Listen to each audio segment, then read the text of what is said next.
Baik, bismillahirrahmanirrahim. Innal hamdalillah nahmaduhu wa nasta'inuhu wa nastaghfiruhu wa na'udzu billahi min shururi anfusina wa min sayyiati a'malina may yahdihillahu fala mudilla lahu wa may yudlil fala hadiya lahu. Asyhadu an la ilaha illallah wa asyhadu anna Muhammadan abduhu wa rasuluh. La nabiyya ba'da amma ba'd. Pertama-tama, di sini saya akan mengenalkan diri saya. Di sini saya atas nama Zakwan Jubair Afwan dengan NIM 2101010456, jurusan Pendidikan Agama Islam, Fakultas Tarbiyah dan Keguruan. Di sini saya ingin membuat video untuk memenuhi tugas media dan teknologi pembelajaran pendidikan agama Islam, yaitu dengan membuat video kegiatan pembelajaran. Baik, langsung saja kita masuk ke materi pada hari ini, yaitu hasad. Mengenal, menghindari, dan mengatasi. Apa sih hasad itu? Hasad yaitu merupakan rasa benci kepada seseorang, yaitu perasaan iri hati yang timbul ketika seseorang menginginkan kebahagiaan, kesuksesan atau keberhasilan orang lain, diikuti dengan upaya untuk merugikan atau mencelakakan orang lain. Jadi, ketika ada orang yang ingin berusaha untuk sukses, ketika ada orang yang berusaha untuk memenuhi keinginannya, orang yang memiliki perasaan hasad ini selalu saja membuat jalan untuk mencelakakan orang tersebut. Nah, ada beberapa bentuk-bentuk hasad dalam penilaian negatif, yaitu mencari-cari kekurangan atau kesalahan orang lain, mencari kesalahan dan mencari kekurangan atau kesalahan orang lain untuk menjatuhkan di hadapan orang lain. Jadi, ketika ada orang yang berbuat salah, terus ada orang yang tidak suka dengannya, maka orang yang tidak suka dengannya atau mempunyai sifat hasad tersebut akan mencari kesalahannya dan membesar-besarkan kesalahan tersebut dan menyebarluaskan, bisa bilang memfitnah orang tersebut agar orang tersebut jatuh dan hina dalam lingkungan tersebut.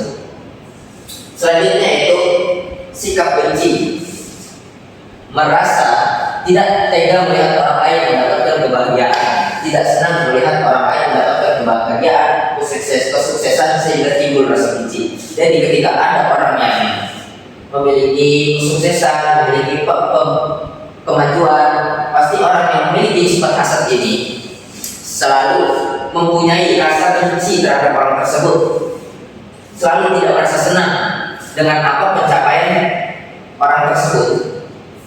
Selanjutnya yaitu interferensi atau sabotase, yaitu mengganggu atau menghalangi upaya orang lain untuk meraih tujuan atau kesuksesan.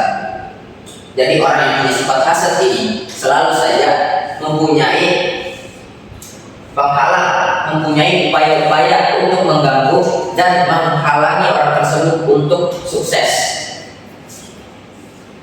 Selanjutnya itu fitnah, menyebarluaskan informasi palsu atau cerita-cerita negatif, cerita orang lain tercemar.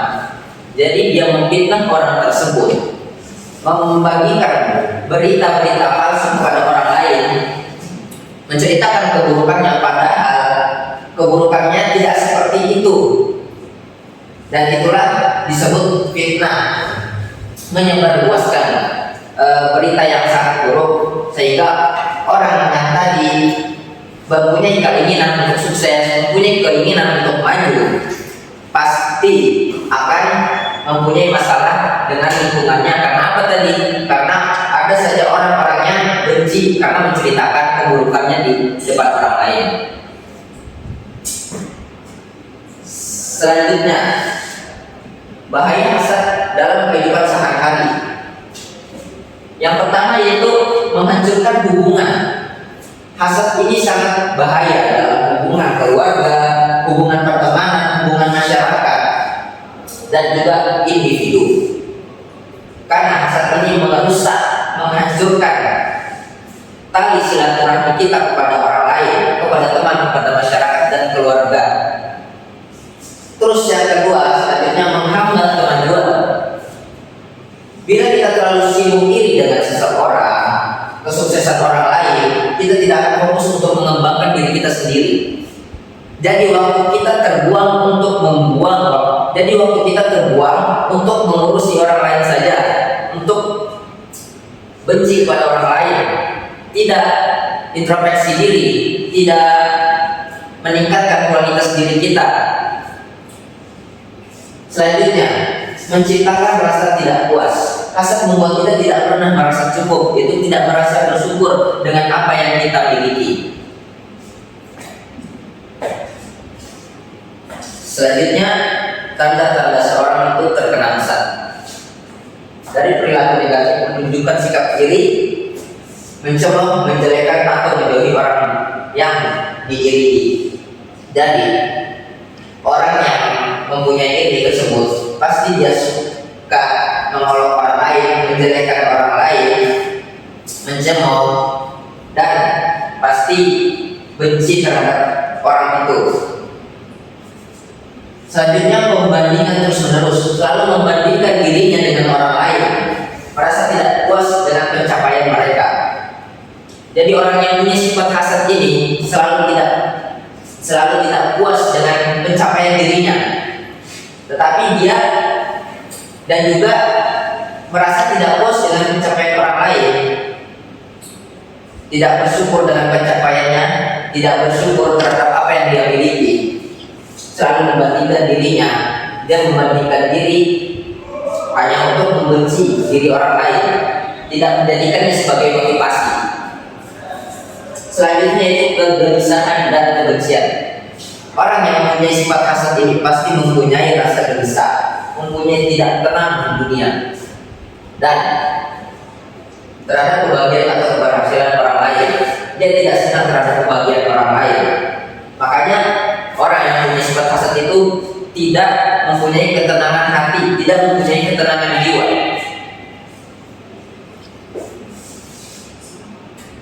Selanjutnya itu cara menghindari hasad. Yang pertama, memberikan apresiasi dan doa. Jadi kita memberikan apresiasi dan doa kepada orang yang memiliki prestasi atau kelebihan. Jadi ketika ada orang yang sukses, kita meminta doa kepadanya supaya kita juga bisa sukses sepertinya. Dan kita juga selalu mendukung orang tersebut.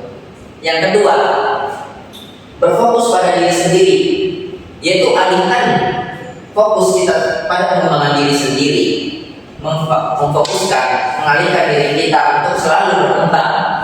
Jangan kita alihkan profesi kita untuk membenci orang lain. Selanjutnya yang ketiga, berpikir positif.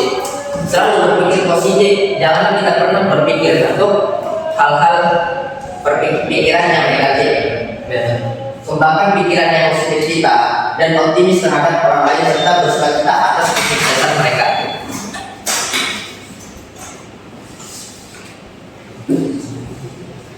Adapun cara untuk mengatasi hasad, yang pertama yaitu refleksi diri, rutin untuk mengidentifikasi sumber hasad dan upaya untuk berubah. Yang kedua, belajar memaafkan. Praktikan belajar memaafkan untuk menghilangkan rasa hasad. Emang benar, memaafkan ini terasa berat ketika apabila orang tersebut mempunyai kesalahan besar terhadap kita. Tapi kita sebisa mungkin untuk memaafkannya. Selanjutnya, pengembangan diri. Kembangkan diri dengan membaca, belajar, dan melatih keterampilan baru agar tidak terjebak dalam perasaan hasad terhadap orang lain. Jadi kesimpulan dalam pembelajaran kali ini yaitu hasad adalah sikap yang merugikan diri sendiri, tidak merugikan diri sendiri juga, tapi merugikan orang lain pula. Dengan mengenal, menghindari dan mengatasi hasad, kita dapat menciptakan kehidupan yang lebih harmonis dan membina hubungan yang berkualitas dengan semua orang di sekitar kita. Ya, jadi itu saja materi pertemuan kita pada hari ini. Kurang lebihnya mohon maaf. Wassalamualaikum warahmatullahi wabarakatuh.